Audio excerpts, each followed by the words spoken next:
প্রিয় শিক্ষার্থী, অনলাইন ক্লাসে সবাইকে স্বাগতম। আশা করি তোমরা সবাই ভালো আছো। আজ আমরা ষষ্ঠ শ্রেণীর বিজ্ঞান বিষয়ের 12 অধ্যায় এর পৃথিবীর উৎপত্তি ও গঠন অধ্যায়টি নিয়ে আলোচনা করব। আমাদের আজকের পাঠ হবে পৃথিবীর গঠন।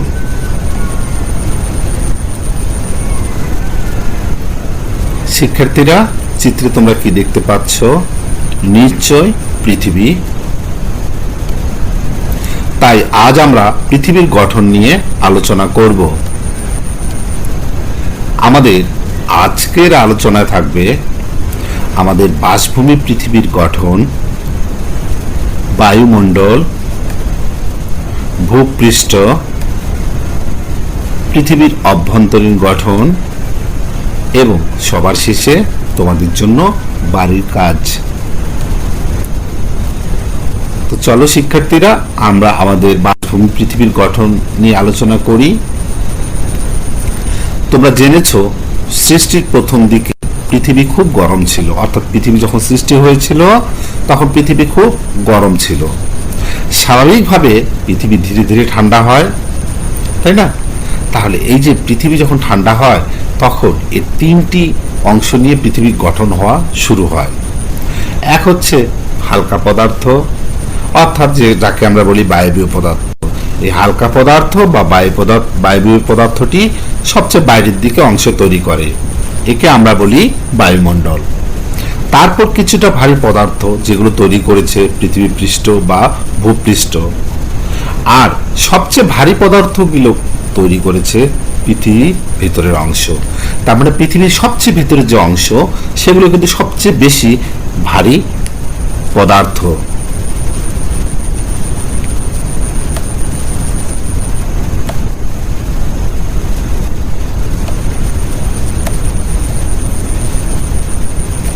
এখন আমরা পৃথিবীর বায়ুমণ্ডল নিয়ে আলোচনা করব। তো তোমরা জানো যে আমাদের পৃথিবী ভূপৃষ্ঠ, তার উপরে কিন্তু একটি আবরণ আছে, তাই না? তার এই যে বায়বীয় একটি আবরণ যা পৃথিবী পৃষ্ঠকে ঘিরে রেখেছে, সেটিকে আমরা বলবো বায়ুমণ্ডল। তোমরা জানো যে বায়ুমণ্ডল মূলত নাইট্রোজেন ও অক্সিজেন দিয়ে তৈরি। এছাড়াও জলীয়বাষ্প, ধূলিকণা, আর্গন, কার্বন ডাইঅক্সাইড এবং আরও কিছু গ্যাস বায়ুমণ্ডলে রয়েছে। পৃথিবী সকল কিছুকে তার নিচের দিকে টানে। তোমরা জানো যে মহাকর্ষ বল কাকে বলে? মহাবিশ্বের প্রতিটি বস্তুকণা একে অপরকে নিজের দিকে টানে, এটা আমরা বলি মহাকর্ষ বল। তাহলে পৃথিবীর উপর যদি বায়ুমণ্ডল থাকে, পৃথিবী অবশ্যই সে বায়ুমণ্ডলকে এই আকর্ষণের কারণে তার নিজের দিকে টানবে, তাই নয় কি? সেই টানের ফলে বায়ুমণ্ডলের গ্যাসগুলো কি করবে? পৃথিবীর পৃষ্ঠের কাছাকাছি আসবে আকর্ষণের কারণে। তাহলে ভূপৃষ্ঠের কাছাকাছি যে বায়ু থাকবে সেগুলো কি হবে? আকর্ষণের কারণে অধিক ঘন হবে। আর ভূপৃষ্ঠ থেকে যতই উপরের দিকে আমরা যাব, বায়ুমণ্ডলের উপর আকর্ষণ বল তত কম, ফলে বায়ুমণ্ডল ততই হালকা এবং পাতলা হবে। তাই তোমরা যদি পর্বতের চূড়ায় উঠতে চাও, তবে শ্বাস প্রশ্বাস নেওয়ার জন্য তোমাকে অবশ্যই অক্সিজেন নিয়ে যেতে হবে। কারণ পর্বতের চূড়া অনেক ভূপৃষ্ঠ থেকে অনেক উঁচু হওয়ায় সেখানে অক্সিজেনের পরিমাণ কি হবে? কম হবে, ঘনত্ব কম। তাহলে এই যে আমাদের বায়ুমণ্ডল আছে, এই বায়ুমণ্ডলকে অনেকগুলো ভাগে ভাগ করা যায়। আজকে তোমাদেরকে মূলত তিনটি অংশ নিয়ে আলোচনা করব। তাহলে প্রথমে যে বায়ুমণ্ডলের যে স্তর, সেটিকে বলা হচ্ছে ট্রপোস্ফিয়ার। তাহলে ভূপৃষ্ঠ থেকে তুমি যদি উপরের দিকে ওঠো, 11 কিলোমিটার পর্যন্ত উপরে উঠলেই তুমি যে স্তরটি পাবে তাকেই বলা হবে ট্রপোস্ফিয়ার। এই স্তরে বায়ুমণ্ডলে বেশিরভাগ গ্যাস ও মেঘ থাকে। তোমরা জেনেছো যে মেঘ আসলে জলীয়বাষ্প দিয়ে তৈরি।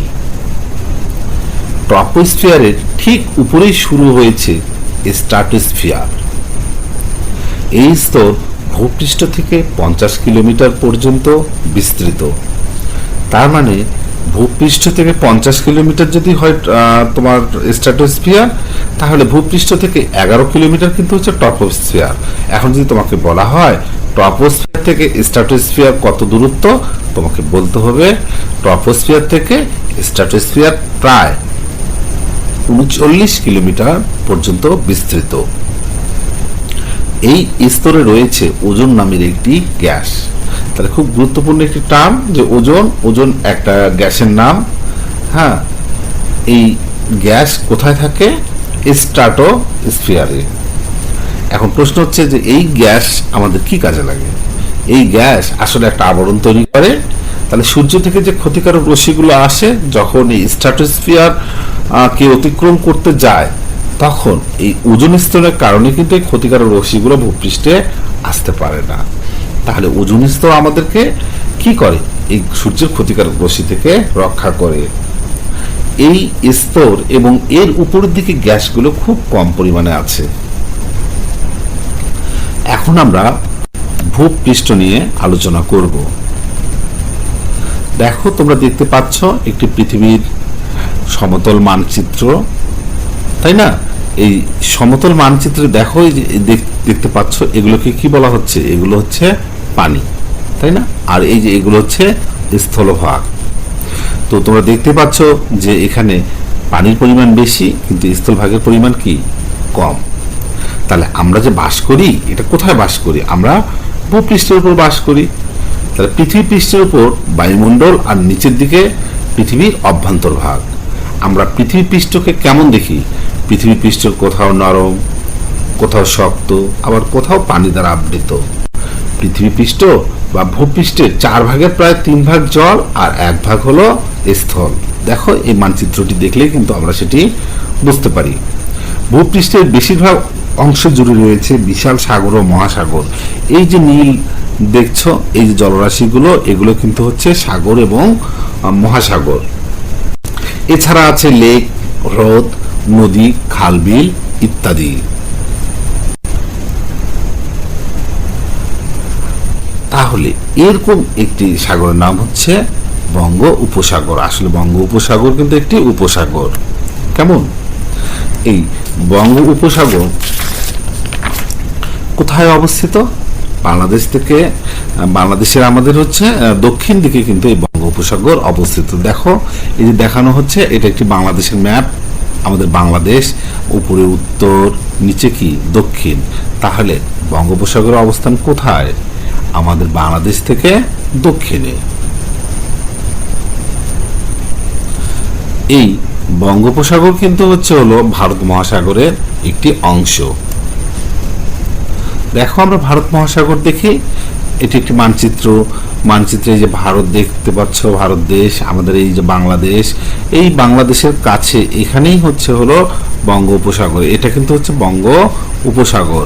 আর এই বঙ্গ উপসাগরেই কিন্তু হলো ভারত মহাসাগরের একটি অংশ। তাহলে তোমাকে যদি বলা হয় বঙ্গ উপসাগর কোথায় অবস্থিত? বাংলাদেশের দক্ষিণে। কোন মহাসাগরের অন্তর্গত? আমরা অ্যান্সার দেব কি? ভারত মহাসাগরের অন্তর্গত।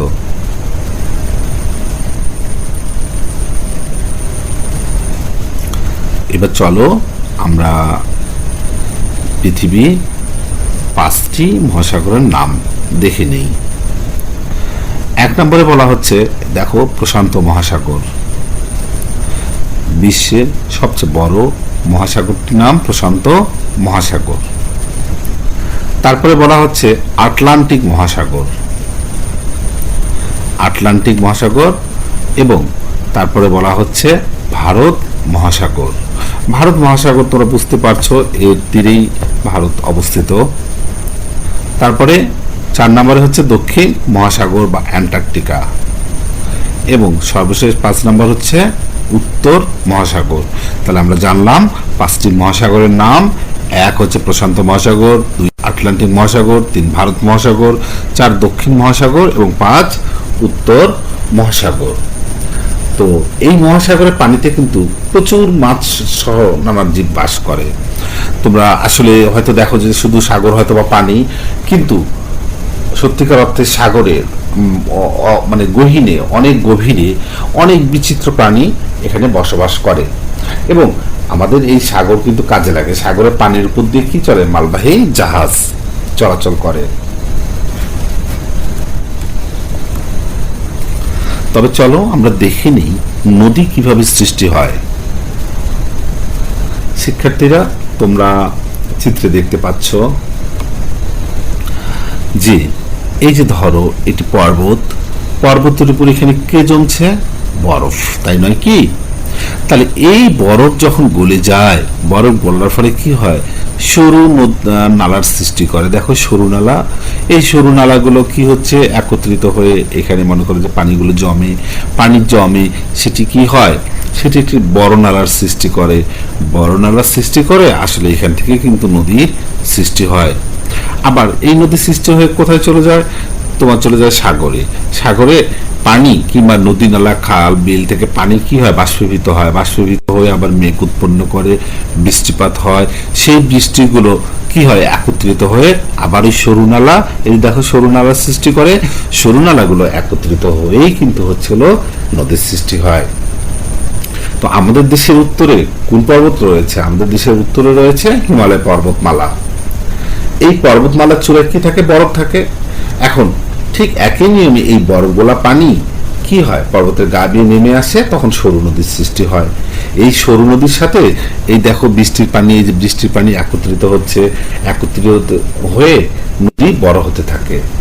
তাহলে আমাদের যে উত্তর দিকে নেপাল, পার্শ্ববর্তী ভারত, ভুটান ও বাংলাদেশে বেশ বৃষ্টি হয়। হিমালয় পর্বতমালায় সৃষ্টি হওয়া নদীগুলো এই বৃষ্টির পানি বহন করে। তাই পদ্মা, যমুনা ও মেঘনা এই নদীগুলো অনেক বড় হয়।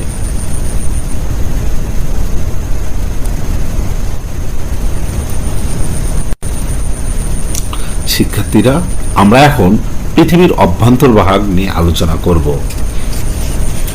দেখো চিত্রে দেখতে পাচ্ছ একটি পৃথিবীর গঠন। এই এটিকে বলা হয় বহির্ভাগ, আর এগুলোকে বলা হচ্ছে অভ্যন্তরভাগ। অভ্যন্তরভাগ তিনটি অংশ নিয়ে গঠিত। এক, শিলামণ্ডল, দুই, গুরুমণ্ডল, তিন, কেন্দ্রমণ্ডল। শিলামণ্ডল খুব সহজ অর্থে যে বাহিরের যে আবরণ সেটি শিলামণ্ডল। গুরুমণ্ডল যে ভিতরের যে অংশটি থাকে, একেবারে কেন্দ্র এবং বাহিরের মাঝামাঝি কোনো অংশ, সেটি গুরুমণ্ডল। এবং কেন্দ্রমণ্ডল সবচেয়ে কেন্দ্রের অংশটি, এটিকে বলা হচ্ছে কেন্দ্রমণ্ডল। তাই না? এটা চিত্র দেখে আমরা বুঝতে পারছি। তাহলে পৃথিবীর ভিতরে কয়টি অংশ আমরা দেখব? তিনটি অংশ। প্রথমত, পৃথিবীর পৃষ্ঠের দিকে, পৃথিবীর অভ্যন্তর ভাগকে ঘিরে, দেখো পৃথিবীর পৃষ্ঠের নিচে, সামান্য নিচে, এবং পৃথিবীর অভ্যন্তর ভাগ, পৃথিবীর সম্পূর্ণ ভিতরের ভাগকে ঘিরে একটি শক্ত স্তর রয়েছে, যেটিকে বলা হচ্ছে শিলামণ্ডল। শিলামণ্ডল অর্থ পাথরের মতোই কিন্তু শক্ত। শিলামণ্ডল পৃথিবীর পৃষ্ঠ থেকে প্রায় 100 কিলোমিটার নিচ পর্যন্ত বিস্তৃত থাকে। তার মানে তুমি ভূপৃষ্ঠ খনন করে যদি 100 কিলোমিটার নিচ পর্যন্ত যাও, তবে তুমি কি পাবে? তুমি পাবে শিলামণ্ডল, তাই না? তাহলে শিলামণ্ডল বুঝতে পারছো, এই অংশটি কিন্তু কঠিন, পাথর বেশিরভাগই। শিলামণ্ডলের নিচে গুরুমণ্ডল। তাহলে আরো যদি ভিতরে তুমি যাও গর্ত করতে করে কোনো প্রক্রিয়ায়, তাহলে তারপরে যে অংশটি শুরু হবে তাকে আমরা বলবো গুরুমণ্ডল। শিলামণ্ডলের নিচে গুরুমণ্ডল। আর সব শেষে পৃথিবীর কেন্দ্রে, এই যে কেন্দ্র দেখছো, এই কেন্দ্রের চারদিকে যেটি থাকে সেটিকে বলা হচ্ছে কেন্দ্রমণ্ডল। ধারণা করা হয় যে পৃথিবীর সৃষ্টির পর বাহিরের অংশ, অর্থাৎ ভূপৃষ্ঠ থেকে তাপ চলে যাওয়ার পর এই ভূপৃষ্ঠ ঠান্ডা হয়েছে। তোমরা তো আগে দেখেছো যে পৃথিবী যখন গঠন হয় তখন খুব উত্তপ্ত ছিল। উত্তপ্ত হওয়ার ফলে বাহিরের অংশটি কি হয়? ধীরে ধীরে ঠান্ডা হয়। ঠান্ডা হওয়ার ফলে কি হয়? বাইরের অংশটি শক্ত থাকে, তাই না? কঠিন থাকে। কিন্তু কেন্দ্রের দিকে, এই যে পৃথিবীর কেন্দ্র দেখছো, এই পৃথিবীর কেন্দ্র থেকে কিন্তু তাপ সহজে বেরিয়ে আসতে পারেনি। তাই এই যে কেন্দ্রমণ্ডল এবং গুরুমণ্ডল, এই দুই মণ্ডল কি থাকে? খুবই উত্তপ্ত থাকে। এখন এই পৃথিবীর কেন্দ্রবিন্দু থেকে প্রায় 3500 কিলোমিটার ব্যাসার্ধের গোলাকার জায়গা হলো কেন্দ্রমণ্ডল। তারপরে এটা ধরো পৃথিবীর কেন্দ্র, এটি দেখছো পৃথিবীর কেন্দ্র। এখান থেকে 3500 কিলোমিটার পর্যন্ত দূরত্ব যদি তুমি যাও, তাহলে এই ব্যাসার্ধের একটি যদি জায়গা কল্পনা করো, তাহলে এই সম্পূর্ণ এটিকে দেখছো এই লাল রং, এই সম্পূর্ণটি কি বলা হচ্ছে কেন্দ্রমণ্ডল। এবং কেন্দ্রমণ্ডল কিন্তু খুবই উত্তপ্ত, গুরুমণ্ডলও উত্তপ্ত। এই যে গুরুমণ্ডল, কিন্তু গুরুমণ্ডল অপেক্ষা কেন্দ্রমণ্ডল খুবই বেশি উত্তপ্ত। কেন উত্তপ্ত? কারণ কেন্দ্রমণ্ডল থেকে এখন পর্যন্ত কোনো তাপ বের হয়ে যেতে পারেনি। এখন এই কেন্দ্রমণ্ডলে কোন কোন পদার্থ আছে সেগুলো দেখে নিই। কেন্দ্রমণ্ডলে যে পদার্থগুলো থাকে সেগুলো কিন্তু ভারী পদার্থ, নিকেল, লোহা, সীসা ইত্যাদি ধাতব পদার্থ থাকে, সেগুলো উত্তপ্ত অবস্থায় থাকে। কেন্দ্রমণ্ডলের ভিতরের অংশে এরা কঠিন, কেন্দ্রমণ্ডলের ভিতরের অংশে কিন্তু এরা হচ্ছে কঠিন, কিন্তু বাইরের দিকে এরা গলিত অবস্থা রয়েছে। এই জায়গাটাতে কিন্তু হচ্ছে এরা কঠিন, কিন্তু বাইরের দিকে কি অবস্থা রয়েছে? বাইরের দিকে এরা গলিত অবস্থা রয়েছে। কেন্দ্রমণ্ডল ও শিলামণ্ডলের মাঝে রয়েছে গুরুমণ্ডল।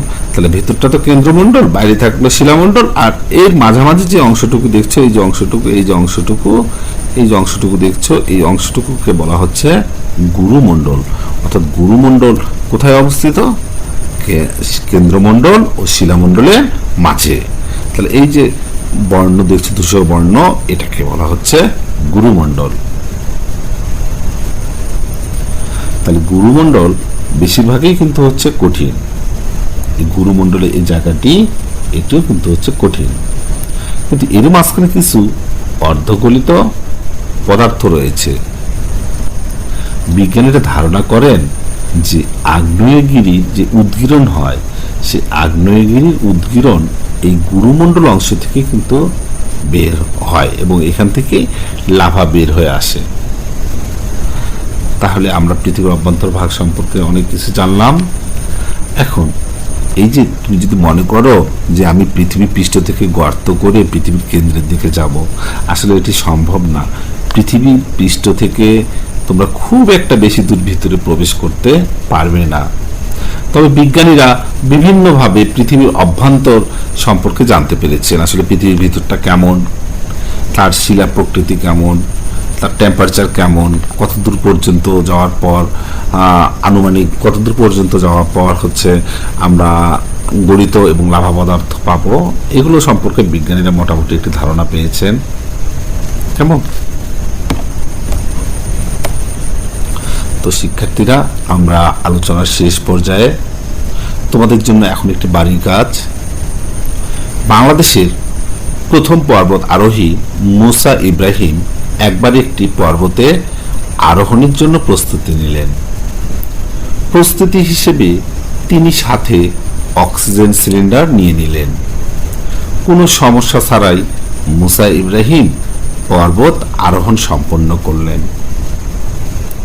তো এই উদ্দীপকের ভিত্তিতে 1 নম্বর প্রশ্নটি হচ্ছে বায়ুমণ্ডল কি? তোমাদের জন্য বরাদ্দকৃত নাম্বার 1। 2 নম্বর প্রশ্নটি হচ্ছে শুরুর দিকের মতো পৃথিবীর গরম অবস্থা বিদ্যমান থাকলে কি হতো? এর জন্য বরাদ্দকৃত নাম্বার 2। 3 নম্বর প্রশ্ন হচ্ছে মুসা ইব্রাহিম অক্সিজেন সিলিন্ডার নেওয়ার কারণ বর্ণনা করো। এর জন্য বরাদ্দকৃত নাম্বার 3। 4 নম্বর বা ঘ নম্বর প্রশ্ন মুসা ইব্রাহিমের আরোহণকৃত পর্বতের নিচের অংশে বায়ুমণ্ডল ঘন থাকার কারণ বিশ্লেষণ করো। এর জন্য বরাদ্দকৃত নাম্বার 4। শিক্ষার্থীরা, এই সকল আলোচনা কিন্তু তোমাদের হয়ে গিয়েছে। আমরা এই পাঠে এগুলো তোমাদেরকে বুঝিয়েছি। এখন তোমরা অবশ্যই এই বাড়ির কাজটি সম্পাদন করবে। সম্পাদন করে এই পোস্টের কমেন্টে এসে তোমরা তোমাদের বাড়ির কাজটি পোস্ট করবে। আমি সেটি দেখব এবং মূল্যায়ন করব, করে নাম্বারটি তোমাদেরকে জানিয়ে দেওয়া হবে। এবং কারো কোনো প্রশ্ন থাকলে, জিজ্ঞাসা থাকলে সরাসরি আমাকে জিজ্ঞাসা করবে। তবে তোমরা যখন বাড়ির কাজটি জমা দিবে, সেখানে অবশ্যই তোমাদের রোল এবং সেকশন উল্লেখ করবে। তা না হলে তোমাদের বাড়ির কাজটি মূল্যায়ন করা হবে না। এবং আমি আবারও বলছি পরবর্তী কোনো পরীক্ষা যদি তোমরা অংশগ্রহণ করো, পরবর্তী পরীক্ষার প্রশ্নপত্রে অবশ্যই এই বাড়ির কাজ থেকেই প্রশ্নপত্র প্রণয়ন করা হবে। তো এই বাড়ির কাজগুলো খুবই গুরুত্বপূর্ণ। তো শিক্ষার্থীরা, আজকে আমরা যেগুলো পড়লাম তার উপর ভিত্তি করে তোমাদের কতগুলো এমসিকিউ অথবা তোমাদের জ্ঞানমূলক কতগুলো খুবই গুরুত্বপূর্ণ জ্ঞানমূলক প্রশ্ন আমরা পর্যালোচনা করি। যেমন তোমাদের প্রথম যে হলো একটি প্রশ্ন বলি, মানে একটি জ্ঞানমূলক প্রশ্ন বলি যে পৃথিবীর পৃষ্ঠকে ঘিরে রেখেছে কোনটি? তোমাদের উত্তর কি হবে? উত্তর হবে বায়ুমণ্ডল। খুবই ইম্পর্টেন্ট কথা। তারপরে তোমাদেরকে যদি বলা হয় যে ভূপৃষ্ঠ থেকে যতই উপরে যাওয়া যায় তবে বায়ুমণ্ডল কি রূপ হয়, তাহলে এক কথায় উত্তর হিসেবে কি হয়? বায়ুমণ্ডল অধিক ঘন থাকে। তারপরে তোমাকে যদি বলা হয় যে ট্রপোস্ফিয়ার ভূপৃষ্ঠ থেকে কত কিলোমিটার পর্যন্ত বিস্তৃত, তাহলে আমাদের অ্যান্সারটি হবে যে ভূপৃষ্ঠ থেকে 11 কিলোমিটার পর্যন্ত ট্রপোস্ফিয়ার বিস্তৃত। তারপরে যদি বলা হয় যে স্ট্র্যাটোস্ফিয়ার ভূপৃষ্ঠ থেকে কত কিলোমিটার পর্যন্ত বিস্তৃত, তোমাদের উত্তর হবে স্ট্র্যাটোস্ফিয়ার ভূপৃষ্ঠ থেকে 50 কিলোমিটার পর্যন্ত বিস্তৃত। আসলে খুব গুরুত্বপূর্ণ এই এক কথায় যে প্রশ্নগুলো আছে, এগুলো জানলে তোমাদের অনেকটা এমসিকিউ জ্ঞানমূলক প্রশ্নগুলো সমাধান হবে। তারপর যদি বলা হয় যে স্ট্র্যাটোস্ফিয়ারে খুব গুরুত্বপূর্ণ একটি গ্যাস রয়েছে, তার নাম কি? তার নাম কি? Ozone gas. এবং আরেকটি প্রশ্ন দেখো যে সূর্যের ক্ষতিকারক রশ্মি থেকে আমাদেরকে রক্ষা করে কে? উত্তর হবে ওজোন গ্যাস। তারপর যদি তোমাকে প্রশ্ন করা হয় যে পৃথিবীর কত ভাগ হলো জল আর কত ভাগ স্থল, তোমার উত্তর হবে 3 ভাগ জল আর 1 ভাগ স্থল। তারপর যদি বলা হয় বঙ্গোপসাগর কোন মহাসাগরের অংশ, তবে আমাদের অ্যান্সারটি হবে বঙ্গোপসাগর ভারত মহাসাগরের অংশ। তার পরবর্তী তোমাদের জন্য হলো এক কথায় যে প্রশ্নটি, সেটি হচ্ছে যে আমাদের উত্তরে কোন পর্বত রয়েছে? আমাদের উত্তরে রয়েছে হিমালয় পর্বতমালা। তারপর পৃথিবীর অভ্যন্তরীণ গঠন থেকে যদি তোমাদের প্রশ্ন করা হয় এক কথায় কিংবা এমসিকিউ, প্রশ্নগুলো এরকম থাকবে যে পৃথিবীর অভ্যন্তর ভাগকে ঘিরে যে শক্ত স্তর রয়েছে তাকে কি বলে? তাকে শিলামণ্ডল বলে।